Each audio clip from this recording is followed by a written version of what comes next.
Oh, they work for my dad. The older man runs his warehouses, and the women are the managers of the restaurants. And you saw the construction supervisor who's working on a road project about 50 miles from here. His other supervisor, who's building a tract of houses, had already left before you got here. Does this go on all the time, I asked. Not always, but quite often, said Mike, smiling as he pulled up a chair to sit down next to me.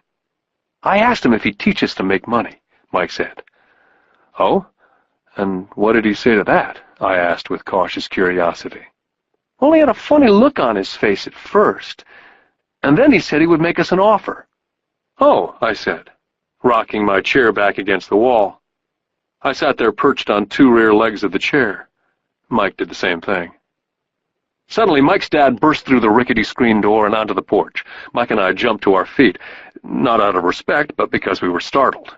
Ready, boys? Mike's dad asked, as he pulled up a chair to sit down with us. We nodded our heads as we pulled our chairs away from the wall to sit in front of him. He was a big man, about 6 feet tall and 200 pounds. Mike says that you want to learn how to make money. Is that correct, Robert? I nodded my head quickly, but with a little intimidation. He had a lot of power behind his words and smile. Okay, here's my offer. I'll teach you, but I won't do it classroom style. You work for me, and I'll teach you. You don't work for me, I don't teach you.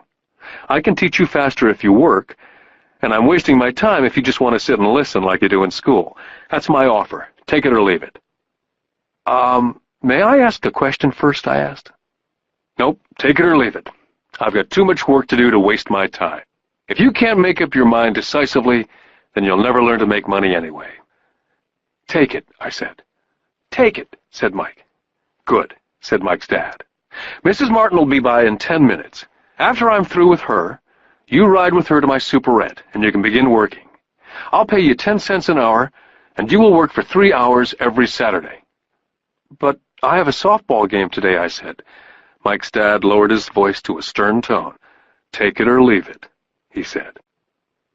I'll take it, I replied, choosing to work and learn instead of playing softball.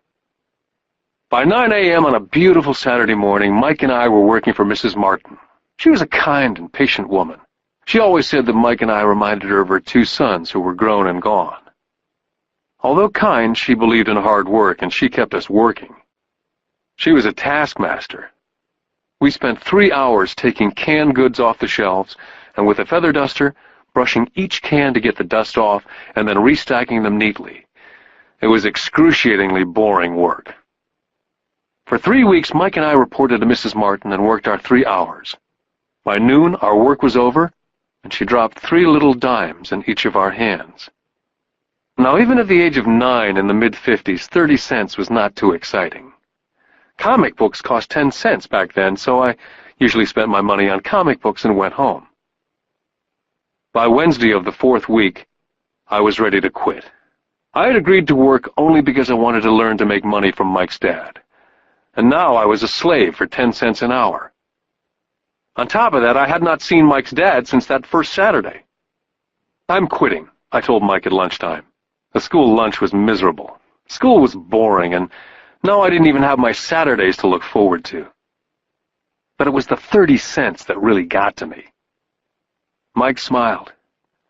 Dad said this would happen. He said to meet with him when you were ready to quit. What? I said indignantly. He's been waiting for me to get fed up? Sort of, Mike said. Dad's kind of different. He teaches differently from your dad. Your mom and dad lecture a lot. My dad is quiet and a man of few words. You just wait till this Saturday. I'll tell him you're ready. You mean I've been set up? No, not really, but maybe. Dad will explain on Saturday. I was ready to face him, and I was prepared. Even my real dad was angry with him. My real dad, the one I call the poor one, thought that my rich dad was violating child labor laws and should be investigated. My educated dad told me to demand what I deserve, at least 25 cents an hour. My poor dad told me that if I didn't get a raise, I was to quit immediately. At 8 o'clock Saturday morning, I was going through the same rickety door of Mike's house. Take a seat and wait in line, Mike's dad said as I entered. He turned and disappeared into his little office next to a bedroom. I looked around the room and didn't see Mike anywhere. Feeling awkward, I cautiously sat down next to the same two women who were there 4 weeks earlier. They smiled and slid across the couch to make room for me. 45 minutes went by, and I was steaming. The two women had met with him and left 30 minutes earlier. An older gentleman was in there for 20 minutes and was also gone.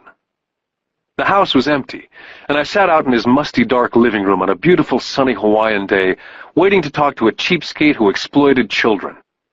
I could hear him rustling around in the office, talking on the phone and ignoring me. I was now ready to walk out, but for some reason I stayed. Finally, 15 minutes later, at exactly 9 o'clock, Rich Dad walked out of his office, said nothing, and signaled with his hand for me to enter his dingy office. "I understand you want a raise or you're going to quit," Rich Dad said as he swiveled in his office chair. "Well, you're not keeping your end of the bargain," I blurted out, nearly in tears.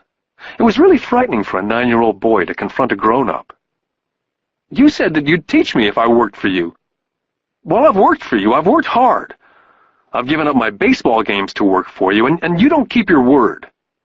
You haven't taught me anything. You're a crook like everyone in town thinks you are. You're greedy.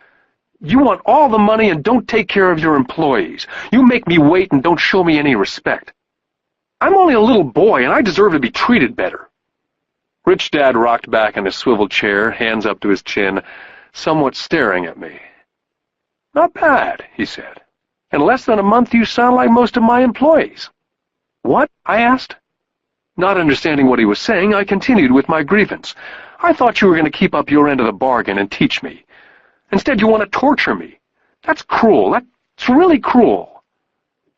"I am teaching you," Rich Dad said quietly. "What have you taught me?" "Nothing," I said angrily. "You haven't even talked to me once since I agreed to work for peanuts. 10 cents an hour, huh? I should notify the government about you. We have child labor laws, you know. My dad works for the government, you know." "Wow," said Rich Dad. "Now you sound like most of the people who used to work for me. People I've either fired or they've quit." "So what do you have to say?" I demanded, feeling pretty brave for a little kid. "How do you know that I've not taught you anything?" asked Rich Dad calmly. "Well, you've never talked to me.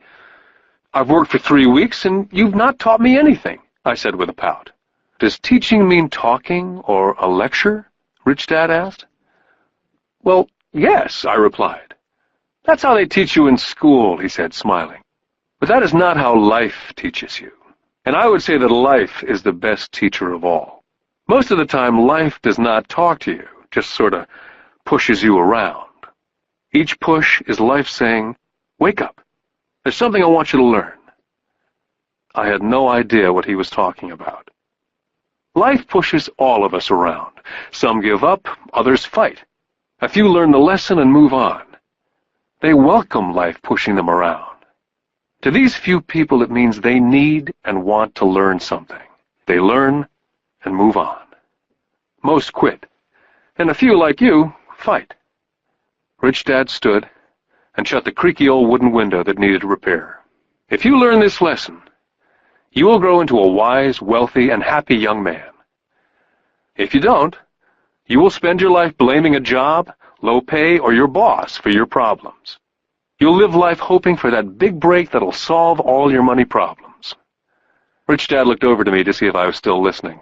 His eyes met mine. We stared at each other, streams of communication going between us through our eyes. Finally, I pulled away once I had absorbed his last message. I knew he was right. I was blaming him, and I did ask to learn. I was fighting.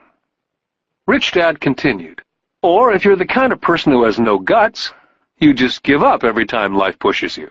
If you're that kind of person, you'll live all your life playing it safe, doing the right things, saving yourself for some event that never happens. Then you die a boring old man. You'll have lots of friends who'll really like you because you were such a nice, hard-working guy. You spent a life playing it safe, doing the right things. But the truth is, you let life push you into submission. Deep down, you were terrified of taking risks. You really wanted to win, but the fear of losing was greater than the excitement of winning. Deep inside, you, and only you, will know that you didn't go for it. You chose to play it safe." Our eyes met again. For 10 seconds,